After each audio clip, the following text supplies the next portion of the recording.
Bonjour à tous, bienvenue, on s'installe dans le grand forum sur Radio Pays. Aujourd'hui notre invité Davy Riemann avec nous, avec vous également sur le Facebook Live et les auditeurs. Vous êtes déjà nombreux sur le Facebook Live, je sais que vous pourrez débattre avec nous. Hier, j'en suis désolé, c'est très rare. On n'a pas pu débloquer le standard avec David et Rudy, mais c'était important qu'on développe. Alors, je ne vous cache pas que je voudrais qu'on développe également avec Davy Riemann. Et puis, de temps en temps, on vous donnera la parole, bien sûr, au 25 76 25. Mais n'hésitez pas aussi de laisser vos commentaires sur le Facebook Live. Davy Riemann, bonjour. Bonjour Jules Vernet, bonjour aux auditeurs de Radio Pays. Comment allez-vous ? Ça va, je vous remercie. Vous avez vu, entendu également, notamment tout ce qui se passe autour de cette crise sanitaire mondiale d'un côté, mais on vit en Guyane. Et bien sûr en Guyane de l'autre. On va parler de la gestion, version gouvernement, version Guyane.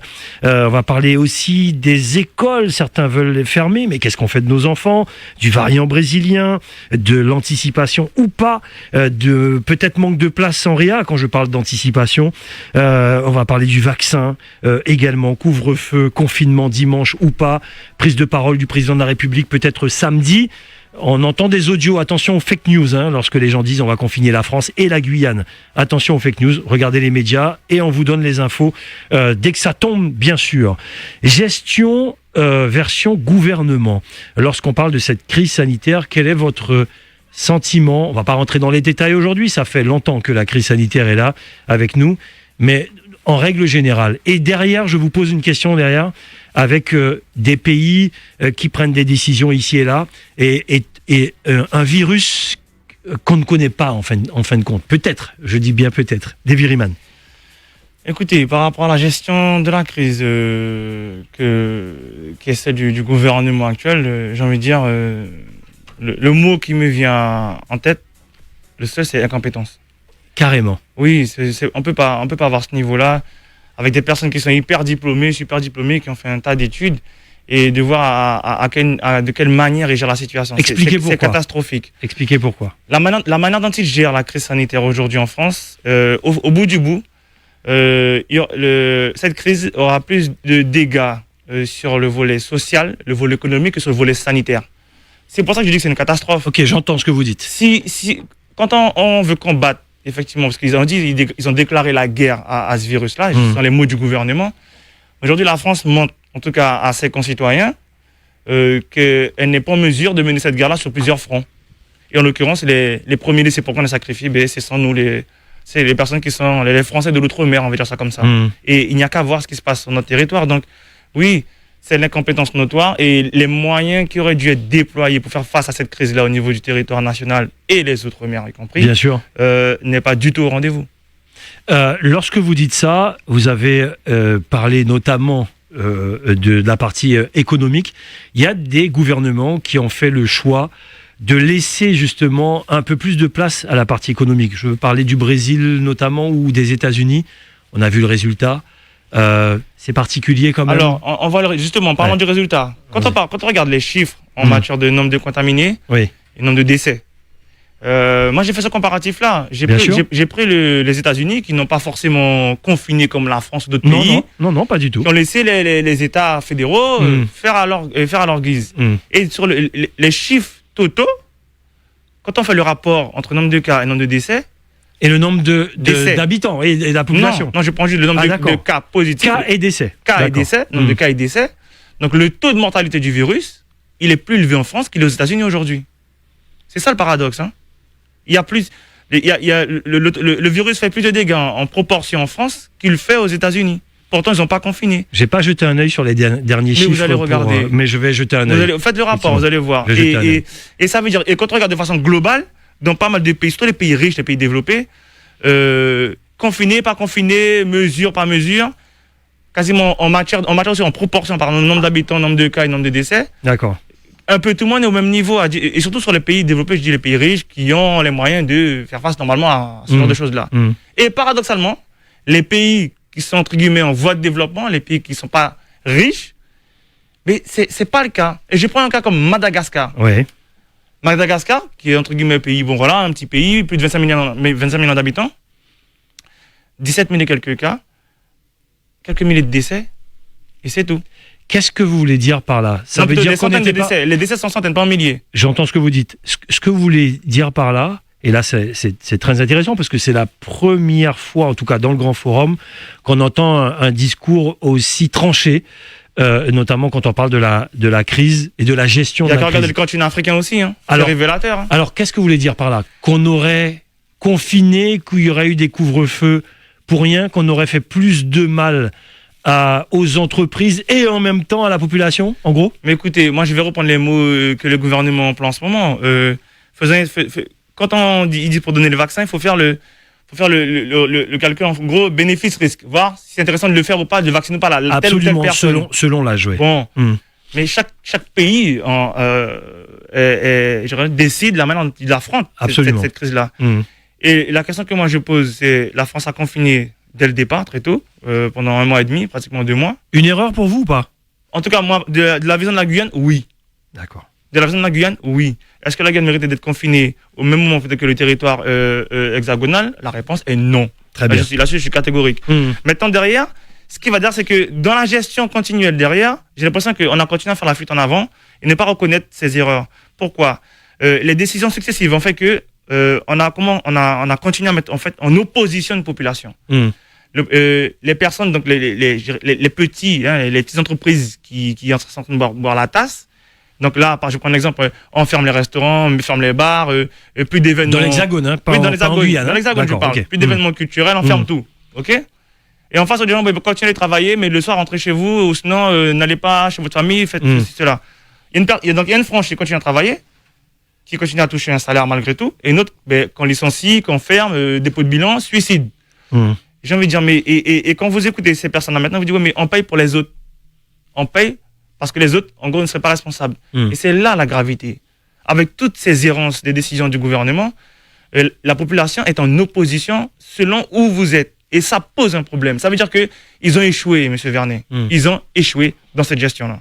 Bon, vous n'êtes pas le seul à le dire, hein. On l'entend sur beaucoup de médias également dans l'Hexagone, où on avait peut-être l'impression que certains jouaient un jeu politique, alors qu'en fait ils étaient sincères, puisque les élections même, ça pose problème de démocratie. Mais justement, vous en parlez très bien. Et certains, et de plus en plus, s'expriment sur le sujet. Absolument. Et il y a 2 choses, moi, qui m'interpellent dans tout ça. La première, je veux dire clairement, c'est le silence de nos élus sur ça. Alors, j'allais y venir. J'arrive.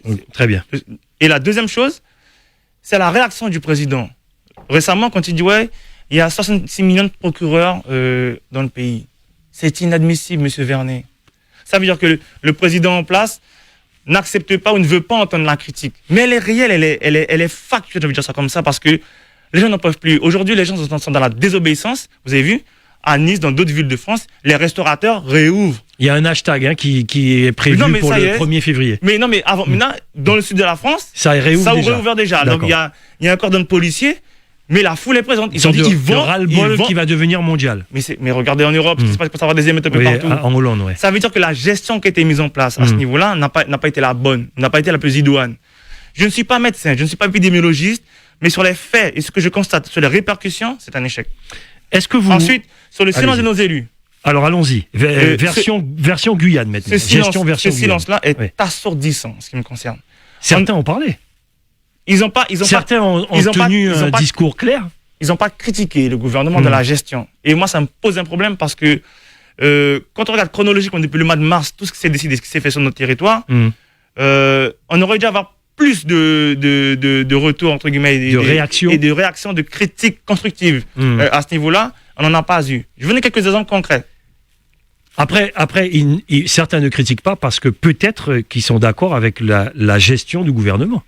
Alors, à ce moment-là, si c'est le cas, je suis encore 2 fois plus effrayé. Mais bon, c'est leur choix, j'ai envie de dire ça comme ça. Mais on voit le résultat. Le gouvernement, au départ, rappelez-vous, on parle masse, pas masse, tout ce que vous voulez. Moi, il y a une première intervention qui m'interpelle au début de la crise, c'est de Madame Debord. Madame Debord, sur les médias, est restée dire, on ne teste pas tout le monde. On teste d'abord les symptomatiques. Parce que si vous n'avez pas de symptômes, en gros, il n'y a pas de réaction du test en question. Aujourd'hui. Des Viriman, c'est parce qu'il n'y avait pas assez de tests. Merci. Mais voilà, monsieur Vernet, on y arrive. C'est Non, évident. mais justement, toutes ces choses-là font que les gens ne leur croient plus. D'accord, ok. Il fallait jouer la parole sincère. Oui, il fallait pas mentir. Comme pour le masque. C'est exactement ça. Bon, d'accord. Pas de masque, il faut faire un geste. Non, c'est du grand n'importe quoi. Donc, il y a ça. Ensuite, c'est toujours sur la gestion. Je me rappelle de l'arrivée de l'ancienne ministre des Outre-mer, Madame Girardin. Oui. Oui. Quand elle est arrivée, nos élus sont un petit peu... Tout le monde n'est pas sur la même longueur d'onde. Et je me rappelle un moment où est-ce qu'elle est sur votre plateau. Oui, je me rappelle. Elle dit, écoutez, avant moi, il n'y avait pas. Par rapport à moi, tout le monde s'est réuni, puis on avance. Et là, vous lui répondez, vous êtes un peu dur. Elle dit, non, c'est la vérité. Vous vous rendez compte ce que la dame dit de nos élus? Je me rappelle de cette Avant émission. que j'arrive, vous n'étiez pas capable de vous asseoir, de parler ensemble. Et là, je vous ai tous mis assis là pour parler avec moi. Donc, c'est par rapport à moi que vous tout le monde est assis là. J'aurais eu honte, monsieur Vernet, moi. Ça veut dire qu'on n'est pas capable, entre Guyanais, de discuter, de prendre des décisions pour le territoire par rapport à ces réalités. La réalité caïnaise n'est peut-être pas forcément celle de Saint-Laurent, encore moins de Camopi. On n'a pas su faire ça. Et c'est par rapport à cette dame-là que... Et en plus, le jour où elle réunit tout le monde à Loubert, vous avez vu encore, hein, selon l'élu qui prend la parole, c'est pas la même chose, c'est pas le même discours. D'accord? Ça, c'est révélateur d'une situation qui n'est pas maîtrisée. Ensuite, il y a l'arrivée des 3 mousquetaires, Castex, Véran et Le Cornu. C'est comme ça que vous les appelez? Ouais, les 3 mousquetaires. D'accord, très bien. Mais les 3 mousquetaires dans la littérature française, ils ont réussi. Eux, ils ont échoué. Hein, c'est pour ça que je dis attention, oui, ça. Justement, c'est ironique. C'est très, très ironique quand je le dis. Très bien. Et derrière, j'oublierai jamais 2 choses, monsieur Vernet.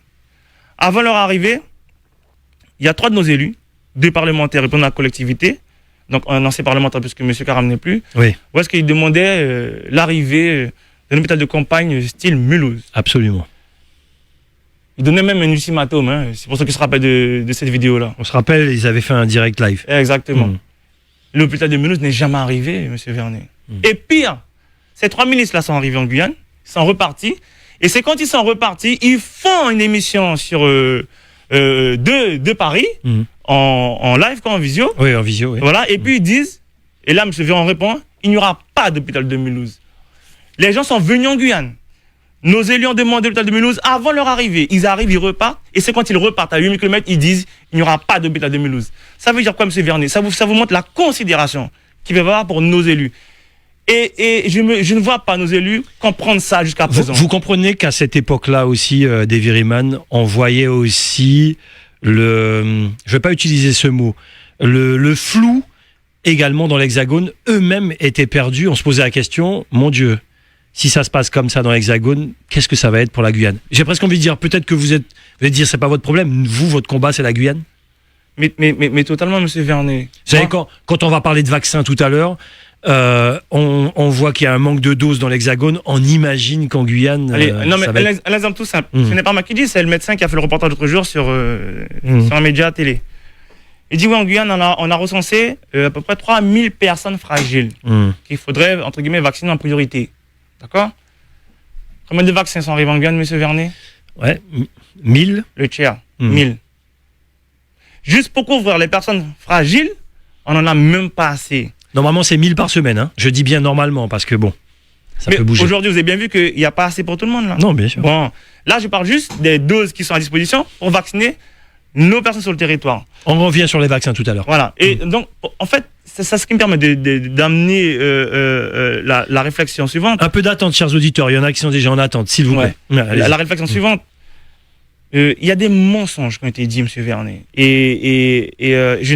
Là où je suis agacé, comme je l'ai dit, je n'ai pas entendu certains de nos élus ou de nos représentants ou de nos élites du territoire avoir un discours moralisateur, un discours revendicatif contre l'État, alors que l'État était complètement dérivé et sur le sujet. Mais par contre, j'ai vu certains vouloir avoir ce discours-là envers notre jeunesse par rapport au carnaval. Et moi, ça me pose un problème fondamental. Et pour expliciter cela, j'ai des exemples concrets. Le premier est le suivant. Vous savez, en temps normal, il y a un certain nombre de lits de réanimation à disposition. D'accord? En France, c'est 15 000 lits pour 66 millions d'habitants. Ça vous fait un lit de réa pour 4 000, allez, on dirait 4 000 personnes. D'accord? En Guyane, c'est 15 lits pour toute la Guyane. Oui. Pour, j'ai envie de dire, 300 000 personnes. On va faire à la fourchette. Ça vous fait un lit de réa pour 20 000 personnes. Multiplié par 5. 5 fois moins de lits à disposition que dans l'Hexagone. C'est la question de l'anticipation pour demain. Oui, mais au-delà de l'anticipation. Les gens sont venus dire oui, non, on peut faire ci, on peut faire ça, on peut monter ceci. Ils ont mis des choses à disposition pendant la crise, le pic qu'on a connu l'année dernière.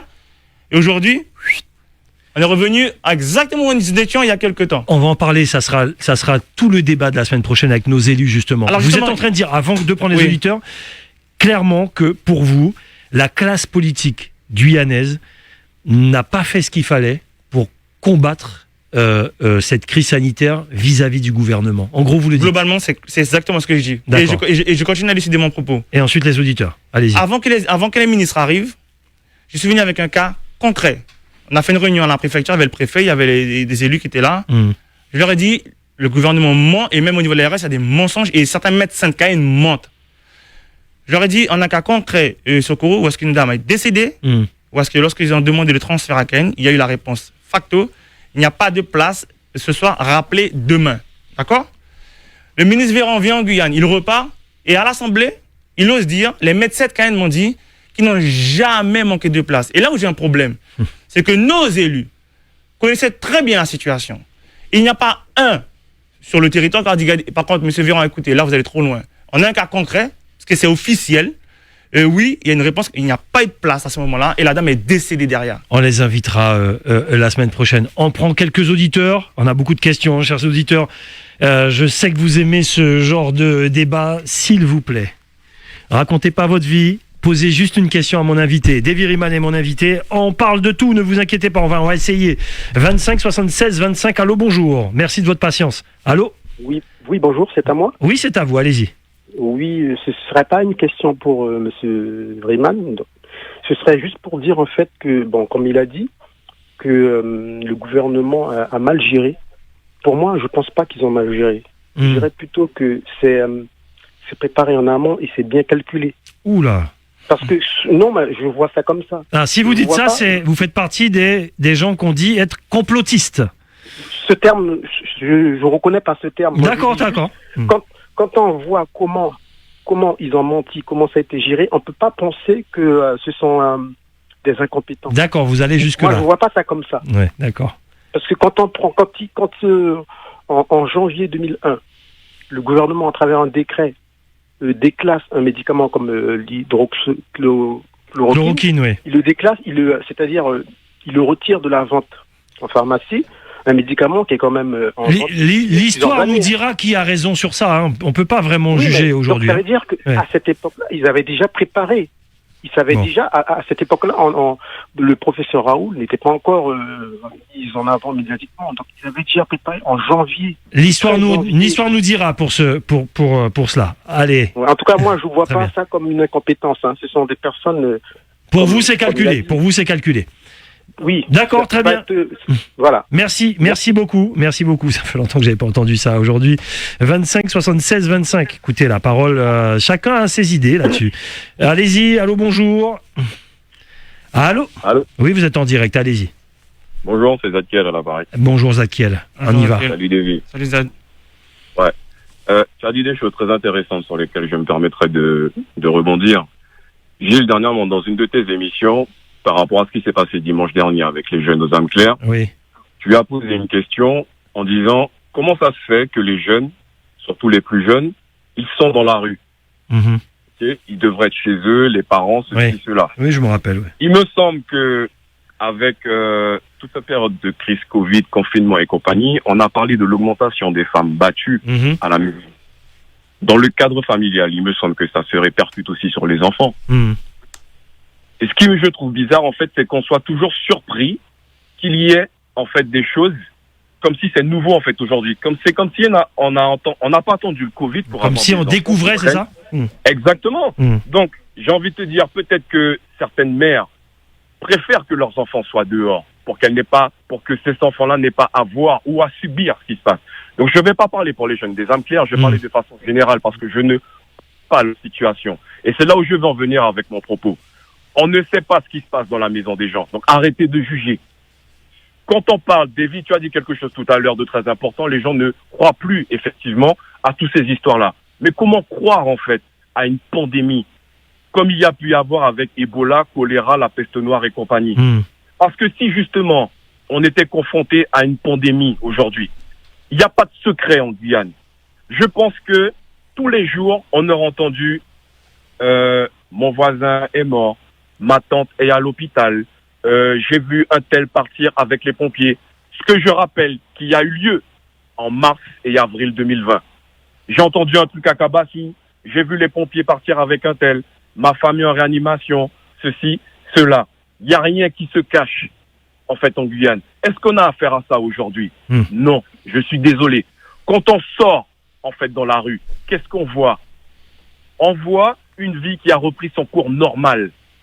La seule chose qui nous rappelle qu'il y a le Covid, c'est quand on va dans le commerce, on a une affiche avec des gens qui portent des masques à l'intérieur du magasin, ok, et dehors qui n'en ont pas. Donc ça veut dire qu'en réalité, quand tout là, je t'éteins, quand j'éteins Radio Pays, quand j'éteins Guyane Première, quand j'éteins BFM TV, Guyane, France Guyane, il reste quoi en fait de la pandémie? Il reste rien du tout. La crise, elle n'est plus sanitaire pour beaucoup de personnes, elle est juste politique et médiatique. Parce que tous les jours, on entend parler du Covid. Tous les jours, nous sommes des chiffres. Tous les jours, il y a de nouveaux cas positifs avec le bilan en fait de l'ARS. On arrête tout ça, je suis désolé, on n'entend plus parler de Covid. Ça, c'est pas ça une pandémie. C'est pas ça une pandémie. Et Davy a dit un truc aussi très important tout à l'heure, et moi je vais aller plus loin.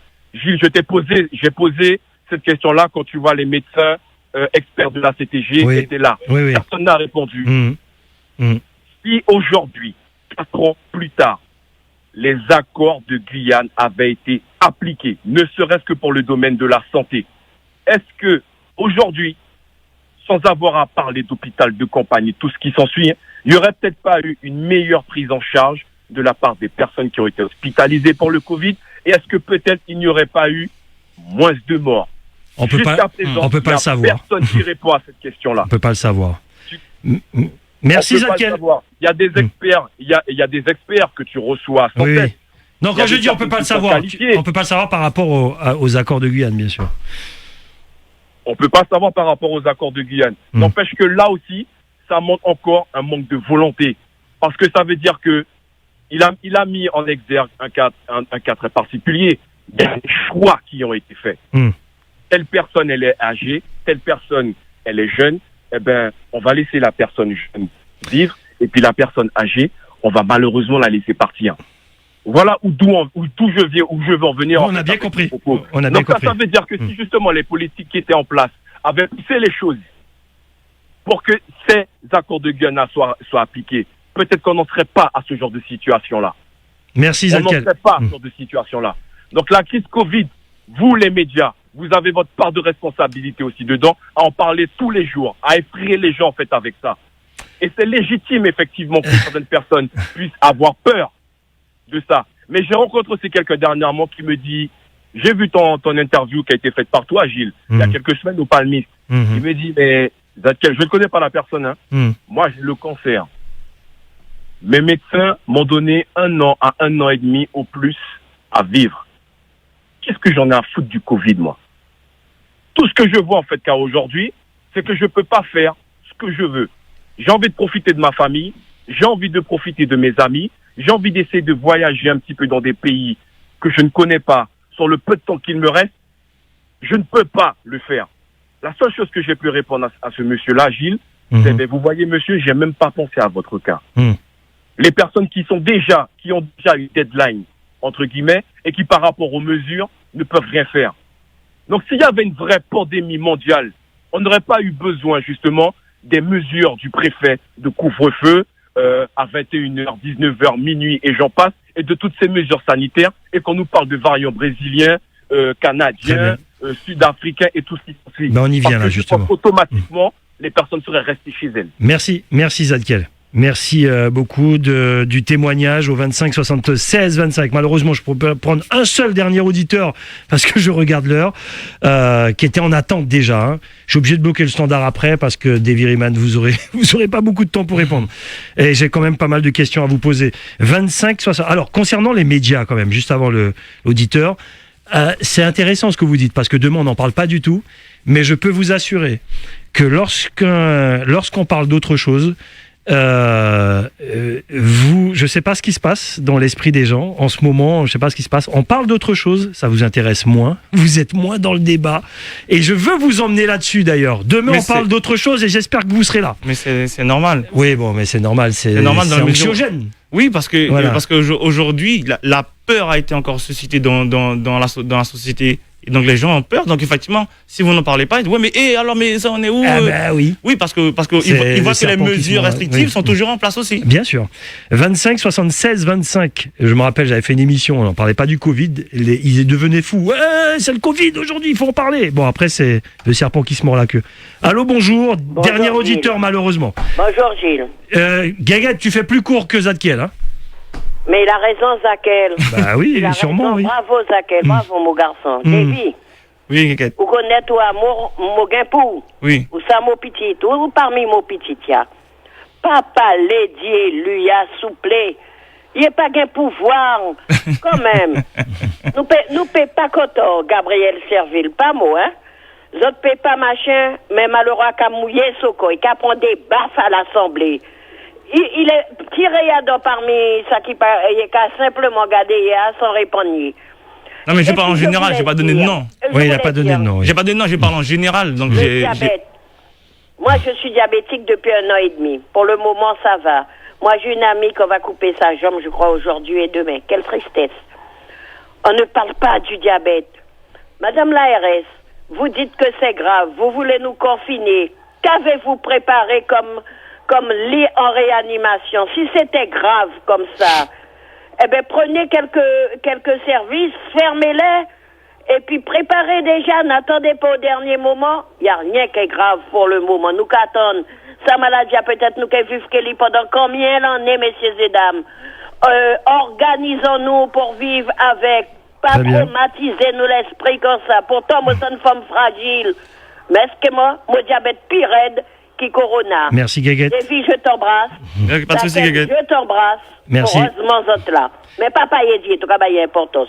Au revoir. Merci beaucoup. Voilà. Bon, Zadkiel a dit beaucoup de choses ce matin et c'est pas la première fois puisqu'il participe beaucoup au débat et ce discours il le tient depuis le début. Alors pour être honnête, c'est vrai que quand on allume la télé, on écoute la radio, on n'entend parler que de ça, à en devenir fou. Sauf que ce qu'on voit dans le monde, c'est effectivement ce ras-le-bol général. D'ailleurs, on l'a vu, c'est pas un confinement aux Pays-Bas, c'est un couvre-feu. Rien que le couvre-feu a créé 3 jours d'émeutes aux Pays-Bas, et on sent bien que le monde en a ras-le-bol. Et cet hashtag qui arrive, vous dites que ça a commencé déjà, en tout cas prévu pour le 1er février, où j'ai l'impression que dans le monde, certaines personnes s'organisent pour dire confinement ou pas, décision d'un gouvernement ou pas, eux, ils vont faire leur vie. David Riemann. Mais écoutez, un chiffre global. Aujourd'hui, on a un peu plus de 100 millions de cas avérés dans le monde. Et il y a pour un peu plus de 2 millions de décès. Donc, on a la fourchette de 2%. Et aujourd'hui, effectivement, la Covid, le taux de mortalité pour les situations les plus graves au niveau sanitaire, c'est cette fourchette-là. Il y a en 2003 ou 2004, il y avait une épidémie de grippe en France. Il y avait plus de 10 000 morts en très peu de temps en France par rapport à la grippe. C'était beaucoup de personnes âgées qui avaient été touchées. Et derrière, peut-être 2 ou 3 ans après, un vaccin contre la grippe est sorti. Oui, effectivement, c'est en grande priorité pour les personnes âgées. Et la plupart des spécialistes disaient que ce vaccin-là, il est de la souche qu'ils avaient connue et qui avait fait pas mal de morts. Mais ils ne savent pas s'il sera bon pour les autres puisque le virus de la grippe mute non-stop. Et on a le même cas de figure aujourd'hui avec la Covid-19. C'est un virus qui mute tout le temps, quasiment. Dès qu'il passe d'une personne à une autre ou d'un continent à un autre, et il mute. Et il y a une discussion qui avait eu lieu entre le directeur de l'Institut Pasteur de Guyane, Mirdad Kazanji. Voilà, avec l'ex-ministre des Outre-mer, Madame Girardin. Exact. Et elle lui posait la question, mais est-ce qu'il y a des souches différentes entre les différents virus dans le monde? Et là, il lui répond, vous savez, de base, le virus Covid-19 qui soit présent, qui est présent en Amérique latine, en Amérique du Nord, selon où est-ce qu'il est dans le continent, ils sont déjà différents. Ça veut dire qu'aujourd'hui, on parle beaucoup de mutants brésiliens, mutants anglais, mutants sud-africains. Sud-africains, ouais. Il faut savoir que Le virus, il y a On plein est tous d'autres- devenus même presque Non, mais spécialistes. Il y a plein Non, d'autres non, ouais. mutations. En fait, moi, depuis le début, j'écoute beaucoup les gens parler. Oui, bien sûr. Avant de s'exprimer, il faut écouter les Bien gens. sûr. Et moi, je suis On pas, écoute les spécialistes. je suis pas épidémiologiste, je suis pas expert. Mais sauf qu'une chose qui ressort à chaque fois maintenant, c'est que le virus continue à muter. Dès qu'il se transmet d'une personne, il va muter, il va continuer à muter. Et aujourd'hui, on nous parle de 3 variants qui sont aujourd'hui en première ligne. Mais il y a plein d'autres variants dont on n'en parle pas aussi et qui sont déjà là. Donc la question de dire, bon, ok, on parle de ces 3 variants-là, pourquoi on ne parle pas des autres? Et au bout du bout, ce fameux vaccin qui a été fait, d'où on parlait du vaccin. Oui. Là, clairement, officiellement, il est dit quoi? Le vaccin a été fait à la base de la souche de l'année dernière. D'accord? Aujourd'hui, est-ce que le vaccin est efficace pour ces souches-là? La réponse est non. Oh, c'est officiel, la réponse est non. Donc, quand on dit ça, pourquoi les gens s'accélèrent? Oui, il faut vacciner. Ben, on se dépêche à vacciner des gens pour une souche maintenant qui commence à devenir prédominante, pour lequel le vaccin ne sera pas efficace. On va faire quoi? Alors, c'est intéressant tout ce que vous On dites. va faire quoi, monsieur Vernet? Alors, c'est intéressant tout ce que vous dites, et même je rebondis par rapport à ce que disait aussi notre auditeur tout à l'heure. Quelle est la solution pour vous? Et c'était une question que j'avais posée hier à Rudy et David. Rudy a répondu franchement, Rudy Stephenson a répondu franchement, confinement et vaccin. Parce que on a remarqué, confinement, ça se passe, déconfinement, hop, le virus redémarre. C'est en tout cas ce qu'on voit dans les chiffres. Peut-être que vous n'êtes pas d'accord avec ça, vous allez nous dire. Quelle est votre solution, David Riemann? Au-delà de ma solution. Parce que c'est jamais évident d'un gouvernement à un autre. Au-delà de ma solution, monsieur Vernet, on doit prendre une situation collective et voir quelle serait la solution la plus appropriée par rapport à l'impact qu'il peut y avoir sur tout le territoire, sur tout le monde. Oui, Parce bien que sûr. selon ce que vous faites comme activité, selon ce que vous êtes sur le territoire, la répercussion n'est pas la même. Je rappelle que déjà qu'on n'a pas tellement accès aux soins sur le littoral, je ne parle même pas de nos compatriotes dans les communes de l'intérieur, et quand Zad Kiel parle de ce qu'on avait demandé en 2017, je rappelle qu'on avait demandé un hôpital de plein exercice à Maripasoula, et la réponse nous avait été faite par le président, c'est qu'il n'est pas le Père Noël, et certains de nos élus ont applaudi pour ça. Bon, j'ai envie de dire, qu'est-ce qu'on fait aussi pour nos compatriotes qui sont dans les communes isolées? Quand on parle de dire la solution. Non, pas l'allait. D'ailleurs, je pose la question aussi aux internautes. Je vois un gros débat sur Internet. Ben, je vous pose la question, chers internautes. Vous qui nous suivez sur le Facebook Live, vous auriez fait quoi? Alors, parce qu'il y en a qui veulent fermer les aéroports, il y en a qui veulent fermer les écoles, il y en a qui veulent confiner, d'autres qui disent pas de confinement. Pas évident, hein? Allez-y, David Riemann. Pas évident. Dans toutes les décisions que l'on prend, monsieur Vernet, il faut être cohérent. Ouais, vous ne pouvez pas dire aux gens, allez travailler la journée, restez chez vous le soir. Ça ne tient pas la route. Même les gens rigolent. Ils disent, mais attends, ça veut dire quoi, que le virus, c'est un animal nocturne, la journée, il ne bouge pas, il fait rien? Donc vous croyez pas au couvre-feu? Non, pas du tout. Des chiffres qui descendent par rapport au couvre-feu, vous n'y croyez pas? Vous savez pourquoi je n'y crois pas? Parce que, comme toute épidémie, et vous regardez partout, ce n'est pas moi qui invente, les experts vous le disent, ça fait toujours une espèce de parabole comme ça. Il y a un monde pic, ça redescend. Ça remonte. Alors, tous les médecins qui sont passés sur le plateau, Mirdad Kazanji, les médecins d'ici, etc. Vous savez pourquoi, oui, vous savez pourquoi ils disent ça? Ils mentent alors? Non, c'est pas qu'ils mentent, c'est qu'ils ont leur avis dessus. Ils ont tous cette position-là parce qu'ils sont médecins. Ils sont médecins d'une part, mais non, c'est parce qu'ils savent très bien que au niveau des moyens sanitaires qu'on a sur le territoire, on ne pourra pas faire face. C'est ça la réalité. Quand on fait le confinement, monsieur Vernet, c'est pas pour lutter contre la Covid, c'est pour éviter que le système sanitaire soit saturé. Et ils l'ont déjà dit à plusieurs reprises. Donc, vous êtes en train de dire que si il n'y a pas de couvre-feu, ils craignent que les hôpitaux soient saturés. Mais c'est pour ça qu'ils le font. Non, mais donc ça veut dire que le couvre-feu sert à quelque chose alors. Mais non, mais moi je dirais pas ça. Mais dites. Quand vous faites ça, ça veut dire que vous faites un aveu que toute la politique sanitaire qui a été déployée depuis combien d'années sur le territoire français, c'est un échec. Parce qu'on n'arrive pas à faire face à une crise pareille. Comment se fait qu'un pays comme la France, qui fait partie des grandes puissances mondiales, puisse à un moment donné, parce que c'était le cas l'année dernière, à sacrifier des êtres humains parce qu'elle ne pouvait pas tout gérer en même temps. C'est la réalité de la France aujourd'hui. Vous voyez comment le Brésil et les États-Unis ont géré la crise. Ils ne croyaient pas au Covid. Non, je vous pose la question. Il n'y avait pas de masque, etc. C'est des pays. Mais c'est la même situation. Regardez l'état sanitaire de différents États du Brésil. C'est les États les plus touchés en matière de Covid et de morts et de décès. Ce sont les États où au niveau sanitaire, c'est compliqué. Et on le voit. Vous voyez, aux États-Unis, quelle est la proportion de la population qui a la plus touchée et qui a le plus de décès aussi? Ce sont les plus fragiles, monsieur Vernet. Ça veut dire que, globalement, dans les pays riches, développés, la politique sanitaire qui est menée dans ces territoires-là, eh bien, aujourd'hui, elle est en échec par rapport à ce qui se passe. Et le virus a une faculté. Le virus ne fait aucune distinction entre votre rang social, votre origine, ce que vous voulez. Tout le monde est impacté. Mais sauf qu'aujourd'hui, si vous me permettez d'aller au bout de mon propos, pourquoi aujourd'hui certaines personnes ont des postures véhémentes pour dire « Ah, mais ils vont défiler, ils sont des irresponsables, machin ». C'est parce que ce comportement, en ce moment, peut avoir un risque où leur environnement peut être chamboulé. Parce que le virus, effectivement, il n'y a pas de frontières. Vous prenez un cas, je prends les cas récurrents qu'on a sur le territoire en matière de situation sociale et catastrophique. On voit que la pauvreté augmente, machin. Est-ce que vous voyez des gens réagir de la même manière avec autant de véhémence? Et envers qui? Envers les pouvoirs publics. Parce que quand vous voyez, vous êtes en échec dans une politique quelle qu'elle soit, ce sont les gens qui sont aux affaires qui sont en échec par rapport à une réalité. Je ne vois pas des discours moralisateurs de la sorte, accusateurs de la sorte, envers les services de l'État, par exemple. Parce que l'État, aujourd'hui, au niveau sanitaire, sur le territoire, c'est un échec.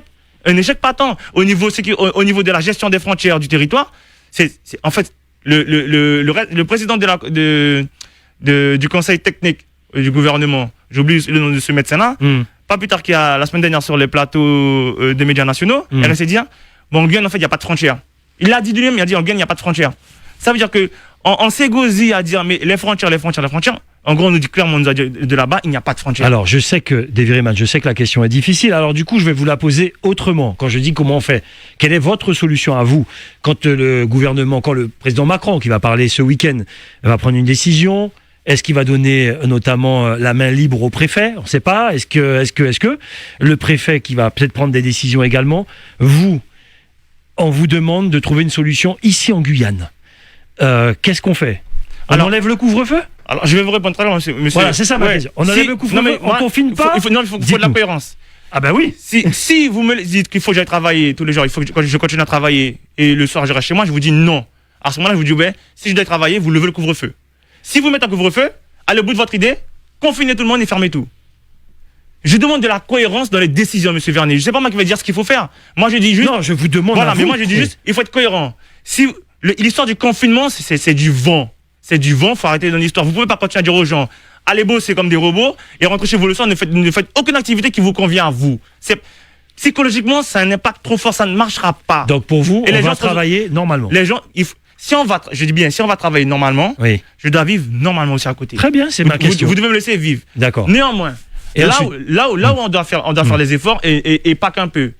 Donner les moyens aux soignants de faire face à l'arrivée des vagues qui pourraient arriver. Les lidréas, les places dans les hôpitaux. Est-ce qu'aujourd'hui, il n'est pas nécessaire peut-être de mettre un hôpital de campagne digne de ce nom à Maripasoula, oui. pour les compatriotes du fleuve? Sûrement oui. C'est ça, moi je parle que mettons les moyens sanitaires en matériel et humain pour faire face à cela. Qu'on arrête de jouer les petits bras, qu'on raconte des histoires. C'est ce que je dis aujourd'hui. Donc pas de couvre-feu si vous allez travailler. Si je vais travailler, il n'y a pas de couvre-feu. J'irai même plus loin. Et renforcer la partie sanitaire, enfin pas que dans l'Ouest, mais même dans les parages. Mais aujourd'hui même, par rapport à ce qu'on vit, monsieur Vernet, sans crise particulière, on est déjà en sous-équipement, sous-effectif pour faire face aux difficultés sanitaires.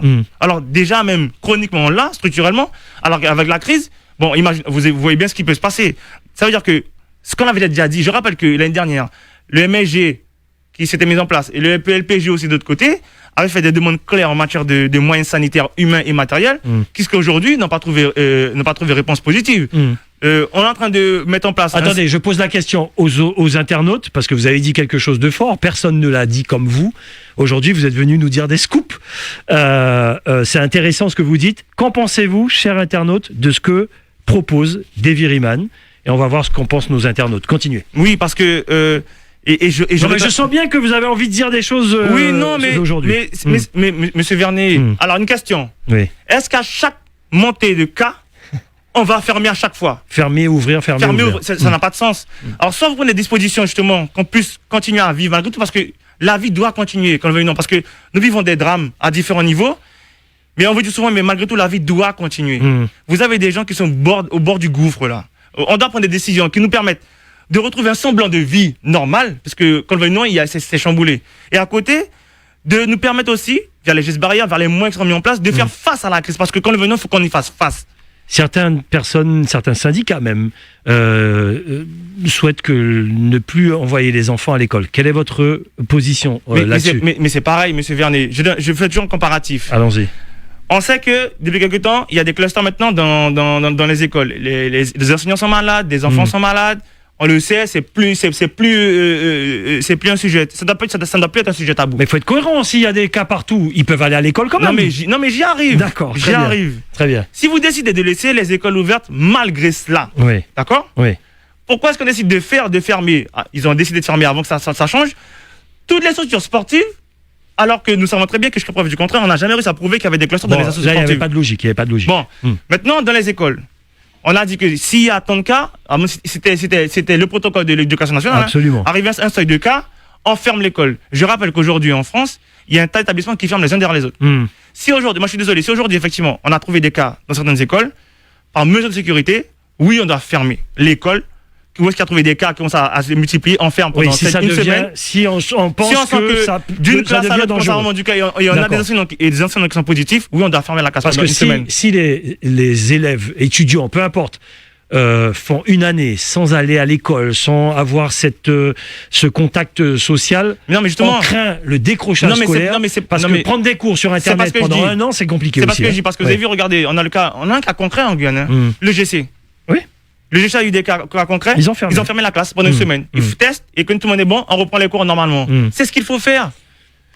C'est pas simple, mais bon, ok. Non, c'est parce qu'ils ont fait ce choix. Non, mais c'est pourquoi? Parce qu'il faut mettre les moyens en place, monsieur Vernet. Parce qu'effectivement, quand vous testez massivement un endroit, pour être sûr, c'est que vous voulez isoler la souche de départ. Parce que si vous ne faites pas ça, et plein de pays le montrent, dès qu'il y a quelqu'un qui apparaît à un endroit, test massif, là où c'est ciblé, on voit et on verrouille.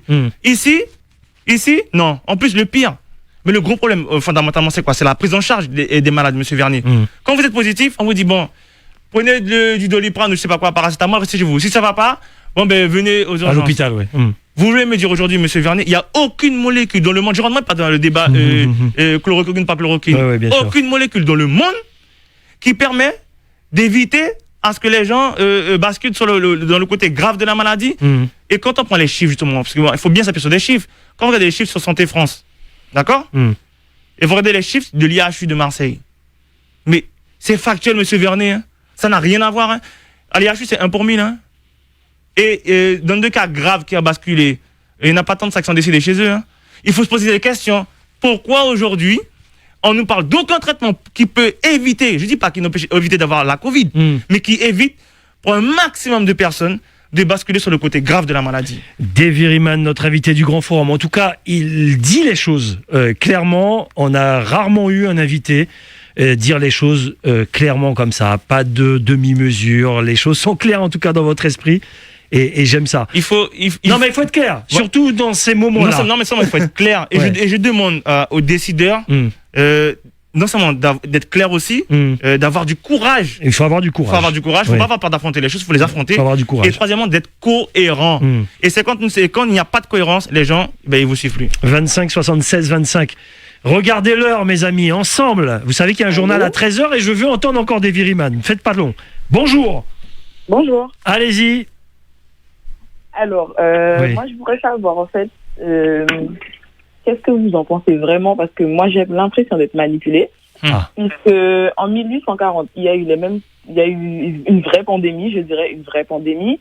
Et ils avaient beaucoup moins de moyens que nous, mais ils ont réussi à faire face à tout ça. C'est vrai que ça a duré 2-3 ans, mais ils n'ont pas restreint la liberté des personnes qui vivaient sur les différents territoires. Donc là, moi, je dirais pas vraiment pandémie, je dirais que c'est plus une stratégie pour pouvoir prendre la main sur la population. Je vais être clair dans mes propos. Ouais, j'ai entendu ça aussi. J'estime que, à l'heure actuelle, on nous prend pour des personnes pas assez instruites pour pouvoir se défendre, et ils estiment qu'ils arrivent à manipuler toutes ces personnes. Lorsqu'il y aura le licenciement massif, ça va pas le faire. Ils mettent des couvre-feux. Les petites entreprises comme les grandes entreprises ne vont pas s'en sortir. Et nous, la population, comme on sera déjà en obligation de rester chez nous, bien sûr, il sera déjà trop tard pour réagir. Pour moi, 1 an plus tard, il est déjà trop tard pour réagir. Quand Macron a dit « nous sommes en guerre », moi, j'ai pris ces mots-là très au sérieux parce que je me suis dit, le jour où la population va vraiment comprendre ce qui se passe, il sera vraiment déjà trop tard. Quand Macron a dit « nous sommes en guerre », la peur a commencé là, j'ai l'impression. Hein. Je n'ai pas eu peur du tout. Je me suis dit, là, comme ça fait très longtemps qu'il n'y a pas eu de guerre, sans compter que nous sommes en surpopulation, la classe de pauvreté a augmenté. Tout a augmenté. Il y a beaucoup trop de personnes qui ne travaillent pas. On est trop nombreux sur Terre à être dans un besoin inconsidérable.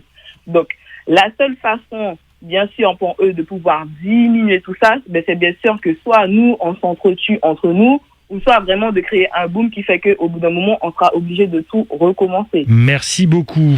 Allez, dernier auditeur, mon Dieu, vite, parce que vous étiez en attente. Allô, bonjour. Allô, oui, bonjour. Oui. Bonjour à vous. Bonjour. Deux remarques très rapidement. Oui. Alors, je dis seulement que les spécialistes islandais, il y a 6 mois à peu près, avaient déjà démontré qu'il y avait 200 mutants du Covid. Bon, alors, première remarque. Les Occidentaux ont un état d'esprit très particulier. Lorsque quelque chose arrive aux Occidentaux, ils ont tendance à penser que c'est mondial. Ils font la guerre entre eux, et ça devient une guerre mondiale. Ils subissent une crise sanitaire, et ça devient une crise sanitaire mondiale. Non, la crise du Covid n'est pas mondiale.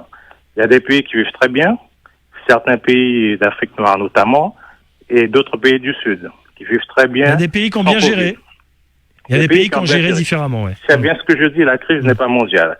Deuxième remarque, il y a des dénominateurs communs pas du tout surprenants entre les spécialistes de la santé, je préfère dire professionnels, pardon. 20 secondes malheureusement, 20 secondes. Oui, parce que voilà, ils nous disent que oui, il faut absolument se faire vacciner. Bon, lorsqu'on leur pose la question, quels éléments avez-vous pour confirmer que c'est efficace et sans danger? Et il n'y a pas de réponse. Il parle de confiance et de croissance et de croyance. Je suis désolé, lorsqu'on parle de science, on ne parle ni de croyance ni de confiance. Merci.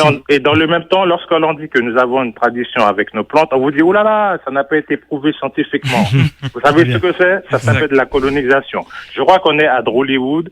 Chacun veut son Oscar, donc chacun joue son rôle. Merci beaucoup. Alors que les choses soient claires, hein, ça a été dit même par Mirdad Kazanji et d'autres. Voilà, après il faut oser le dire. Mais qu'est-ce qui nous prouve que ce vaccin est bon pour nos plus de 75 ans? Eh bien, les médecins vous disent, on verra après. Puisqu'on est dedans, on est dans la 4e phase. Non mais Monsieur Vernet, là où ils disent, après ils disent, il faut être honnête sur ça. Ils disent pas franchement. Pourquoi? Parce que les médecins qui ont pris la posture de dénoncer les choses franchement. Oui. Des grands médecins en France, les politiques les ont emmenés au bûcher. Ce que je veux comprendre, c'est que là, dans ce problème-là aussi, c'est que le politique a pris la main sur le médical. Et c'est pas normal. On a empêché à certains médecins de soigner les gens. Quand vous regardez les serments d'Hippocrate, ils vous disent qu'un médecin... C'est pas tout à fait vrai. C'est les médecins qui veulent dire à Emmanuel Macron de confiner. Donc, non mais c'est pas ça tout à fait ça sort d'où, ça? Faut bien regarder la sémantique. Il y a des médecins qui vous disent... Ça arrive de partout, on n'a pas les moyens de faire face, il faut trouver une solution. Il faut bien entendre ce qu'il vous dit, on n'a pas les moyens de faire face, il faut trouver une solution. Donc, en gros, il vous dit, s'il faut fermer, fermez, parce que là, je ne peux pas. Parce qu'ils n'ont pas les moyens de faire face. Ensuite, derrière, quand les médecins osent aller à l'encontre de ce que le gouvernement veut mettre comme stratégie, surtout par rapport à ce virus, regardez ce qu'ils ont fait au professeur Perron, c'est pas mon médecin, c'est pas votre médecin. Hein. Et regardez, Raoul, scientifique connu dans le monde entier, on l'amène au bûcher. Et les médias, là où je rejoins Zadkiel, les médias ont un rôle fondamental dans tout ça. Un média, il doit faire ses prises de position sur des faits, pas sur des on-dit ou des postures moralisatrices, j'ai envie de dire ça comme ça. Des faits, Monsieur Vernet. Oui, mais les faits, l'histoire par rapport à cette crise sanitaire, tous les jours, ça change. Donc les faits, c'est compliqué. Non, c'est pas que ça change. Comme j'aime souvent le dire maintenant. Le mensonge prend l'ascenseur, la vérité prend l'escalier, Monsieur Vernet. Merci, Davy Riemann. Merci beaucoup, il avait plein de choses à dire. Beaucoup de personnes sur le Facebook Live aujourd'hui. Beaucoup de commentaires, je vous recommande d'aller voir ces commentaires. Il y en a beaucoup qui vous concernent. Merci, Davy Riemann était notre invité. Vous pourrez revoir cette émission sur notre Facebook Live et sur notre chaîne YouTube. Dans 30 secondes, le journal d'Edmé Doudi. Radio Pays, 105.3. À Sinamari, partageons l'essentiel. Dans un souci constant de satisfaction de ses clients, Toyota NCCIE procède à une campagne de rappel des modèles suivants. Yaris, RAV4, Hilux et Corolla, produits entre 2003 et